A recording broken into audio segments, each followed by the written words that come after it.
File ಬಗ್ಗೆ ನನಗೆ idea ಇಲ್ಲ. ಒಂದು ಆ ಫೈಲ್ ಕೇಸ್ ವರ್ಕರ್ ನಾನಲ್ಲ. ಈಗಿಂದ ಮೊದಲು ನಾನು ಕೇಳ್ತಿದ್ದವ ಅಲ್ಲಿ ಕೇಸ್ ವರ್ಕರ್ ಅದರ ಅಧಿಕಾರಿ ಹೋಗಿ ಕೇಳಪ್ಪ ನನಗೆ ಅದ್ರ ಬಗ್ಗೆ ಐಡಿಯಾ ಇಲ್ಲ, ನನ್ನ ಯಾಕೆ ನೀ ತಗೋತಿ ಅಂದೆ ನಾನು. ಆ 3-4 ದಿವಸದ ಆಫೀಸರ್ ಲೆಟರ್ ನೋಡ್ರಿ ಅಂದ್ರ ಅಷ್ಟ ನನ್ ಸಂಬಂಧ ಇಲ್ಲ ಸರ, ಗಂಜಾಳ ಅಂತ ಅದಾರ, ಅವ್ರ ಕಡೆ ಹೋಗಿ ನೀವು ಕೇಳ್ಕೋಬೇಕು ಅಂತಂದೆ ನಾನು. ಮತ್ತೆ ಇಲ್ಲಿ ಬಂದು ನನಗ ಒಮ್ಮೆ ಅದ್ ನೋಡಿ ಯಾಕೆ ಮಾಡಿಲ್ಲ ಹಂಗ ಹಿಂಗ ಬಂದು ತೊಂಬದಿಂದ ಕೇಳಿಲ್ಲ ಅವ. ಒಮ್ಮೆ ಅವಾಚ್ಯದಿಂದ ಬೇದು ನನ್ ಚಪ್ಪಲಿನ ಬಡದ. ಹಿಂದ 4 ಮಂದಿ ಜನ ಇದ್ರು ಬಿಡಿಸ್ಕೊಳ್ಳಿಲ್ಲ ಏನ್ರಿ. ಈ ರೀತಿ ಆಗೋದ್ರಿಂದ ನನಗ ಯಾವುದೇ ರೀತಿ ಮತ್ತ ನನ್ನ ಮೇಲೆ ರೊಕ್ಕ ತಗೊಂಡಂತ ನನ್ನ ಮೇಲೆ ಅಪವಾದ ವರ್ಷನವ. ಆ ಫೈಲ್ಗೆ ನನಗೆ ಸಂಬಂಧ ಇಲ್ಲ, ಅದರಿಂದ ನಾ ದೂರ ಹೋದಿನಿ, ಆ ವಿಷಯನೂ ಇಲ್ಲ. ಈ ರೀತಿ ಅನ್ನೆಸರಿ ನನ್ನ ಮೇಲೆ ಅವ್ನು ಬ್ಲೇಮ್ ಮಾಡ್ಯಾನ ಏನ್ರಿ. ಅದನ್ನ ನಮ್ ಬ್ರದರ್ ಹೇಳ್ದಂಗ ಅದು ತನಿಖೆ ಆಗ್ಬೇಕು, ನಾವ್ ನಿರಪರಾಧಿ ಅಂತ ಅಲ್ಲಿ ಇದಾಗ್ಬೇಕು. ಮತ್ತ ನನ್ನ ಫ್ಯಾಮಿಲಿಗೆ ಆದಂತ ನಷ್ಟ ತುಂಬಿಕೊಳ್ಳ. ಈಗ ಏನ್ ಹೇಳ್ತಾರಲ್ಲ ಕೊಲಾಪ್ಸ್ ಆಗೈತ್ರಿ. ಇವ್ ನಮ್ ತಾಯಿಗೆ ನಾವು ಎಷ್ಟು ಸಮಾಧಾನ ಮಾಡ್ರು ಆಗ್ತಾ ಇಲ್ಲ, ಅವ್ರ ಮಿಸಸ್ ಆಗ್ತಾ ಇಲ್ಲ, ನಮ್ ಸಿಸ್ಟರ್ ಆಗ್ತಾ ಇಲ್ಲ. ಸೊ ಪ್ರತಿಯೊಬ್ಬರಿಗೂ ಇಫೆಕ್ಟ್ ಆಗತ್ತಿದ. ಯಾಕಂದ್ರೆ ನಮ್ಗೆಲ್ಲ ಆಗ್ತಿಲ್ಲ. ಯಾಕಂದ್ರೆ ನಮ್ ಮಕ್ಕಳು ನಮ್ದು ಇನ್ನೂ ಮದುವೆ ಮಾಡೋರ್ದಾರ, ಏನೋ ಯಾವ್ದೋ ಒಂದು ಏನೂ ಸಂಬಂಧ ಇಲ್ಲದ ವಿಷಯನ ವೈರಲ್ ಮಾಡಿ ಅವನಿಗೆ ಬಡುದು ಚಪ್ಪಲ್ ತೋರಿಸಿ ಈ ತರ ನೀವು ತಿಂದಿರಿ ಉಂಡಿರಿ ಅಂತ ಅನ್ನೋಕ್ಕಿಂತ ದಯವಿಟ್ಟು ಬಿಟಿಡಿ ಆಫೀಸರ್ ನ ಒಂದು ರಿಕ್ವೆಸ್ಟ್ ಮಾಡ್ಕೋತೀನಿ. ಆಸ್ ಅ ಫ್ಯಾಮಿಲಿ ಮೆಂಬರ್, ನಿಮ್ಗೆ ಎಲ್ಲರಿಗೂ ಫ್ಯಾಮಿಲಿ ಇದೆ, ಇದ್ರ ಇಫೆಕ್ಟ್ ಏನಾಕೈತಿ ಅಂತ ಬಹಳ ವರ್ಣನೆ ಮಾಡಿ ಹೇಳೋದ್ರೊಳಗೆ ಏನಾಗ್ತಿಲ್ಲ. ಆ ಮನುಷ್ಯನ ಇದರಿಂದ ಹೊರ ತೆಗಿಬೇಕು ಅಂತಂದ್ರೆ ನಿಜವಾದ ಸತ್ಯತೆಯನ್ನ ವಿತ್ ಪ್ರೂಫ್ ಅವ್ನ ಫೈಲ್ ತೆಗೆದಿಟ್ಟು ನೀವು ಮೀಡಿಯಾ ಜೊತೆ ಹಂಚ್ಕೊಂಡು ಅದನ್ನ ಕ್ಲಿಯರ್ ಮಾಡಿದ್ರಂತೆ ನಾ ರಿಕ್ವೆಸ್ಟ್ ಮಾಡ್ಕೋತೀನಿ. ನೋಡ್ರಿ, ನಮ್ ಪಪ್ಪಂದ ಏನು ತಪ್ಪಿರ್ಲಿಲ್ಲ ಇದ್ದಾಗ. ನಮ್ ಪಪ್ಪ ನಂಗ್ ಗೊತ್ತಿದ್ದು ಹಂಗ ಆ ಕೇಸ್ ಹ್ಯಾಂಡಲ್ ಮಾಡಕತ್ತಿರ್ಲಿಲ್ಲ.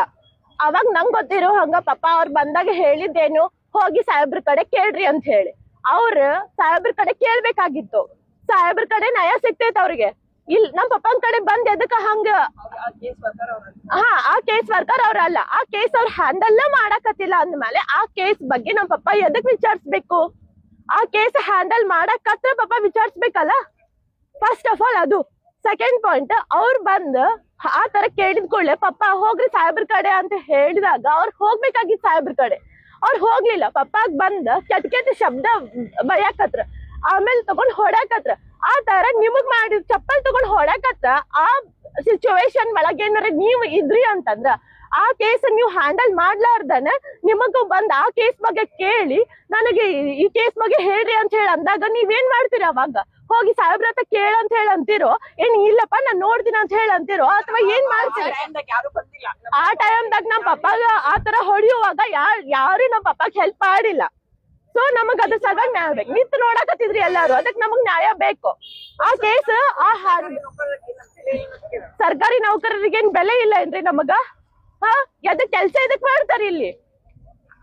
ಅವ್ರಿಗೆ ಆ ಕೇಸ್ ಹ್ಯಾಂಡಲ್ ಮಾಡಕತ್ತಿರ್ಲಿಲ್ಲ ಅಂದ್ರೆ ಬಂದ್ ಅವ್ರು ಎದಕ್ ಕೇಳ್ಬೇಕಾಗಿತ್ತ? ಆ ಕೇಸ್ ಯಾರು ಹ್ಯಾಂಡಲ್ ಮಾಡಕತ್ತಾರ ಅವ್ರ ಕಡೆ ಅವ್ರಿಗೆ ನ್ಯಾಯ ಸಿಗ್ತೈತಲ್ಲ.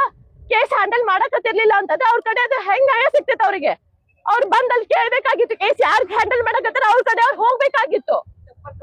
ಚಪ್ಪಲ್ ತಗೊಂಡ್ ಬೇಡಿದ್ರೆ ನೀವ್ ಆ ಪೊಸಿಷನ್ ಒಳಗ್ ನಿಂತಿದ್ರೆ ನೀವೇನ್ ಮಾಡ್ತಿದ್ರಿ? ಜಸ್ಟಿಸ್ ಕೇಳ್ತಿದ್ರೋ ಇಲ್ಲೋ?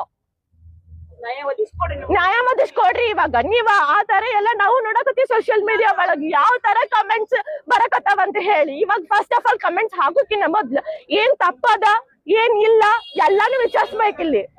ಆ ಬಸಪ್ಪನವ್ರ ಅಷ್ಟೇ ತಪ್ಪ ಅಂತ ಹೇಳಿ ಅನ್ನಕ್ ಬರುದಿಲ್ಲ. ಯಾಕಂದ್ರೆ ಅವ್ರ ಬಗ್ಗೆನು ಥಿಂಕ್ ಮಾಡ್ರಿ, ಇವ್ರ ಬಗ್ಗೆನು ಥಿಂಕ್ ಮಾಡ್ರಿ. ಎಲ್ಲ all around 100% end to end ನಿಮ್ಗ್ ಗೊತ್ತಿದ್ರ ಅಷ್ಟೇ ಮಾತಾಡ್ರಿ, ಇಲ್ಲಂತ ಮಾತಾಡಕ್ ಹೋಗ್ಬೇಡ್ರಿ. ನಿಮ್ಗೆ ಯಾವ ರೈಟ್ಸ್ ಇಲ್ಲ. ಫಸ್ಟ್ ಆಫ್ ಆಲ್ ನೀವ್ ಅವ್ರ ಗೊತ್ತಿಲ್ಲ ಅಂತಂದ್ರೆ ನಿಮಗ್ ಮಾತಾಡಕ್ಕೂ ಯಾವ ರೈಟ್ಸ್ ಇಲ್ಲ ಅಲ್ಲಿ. ಪಪ್ಪ ವರ್ಕ್ ಮಾಡುವಾಗ ಬಂದಾರ ಅವ್ರು.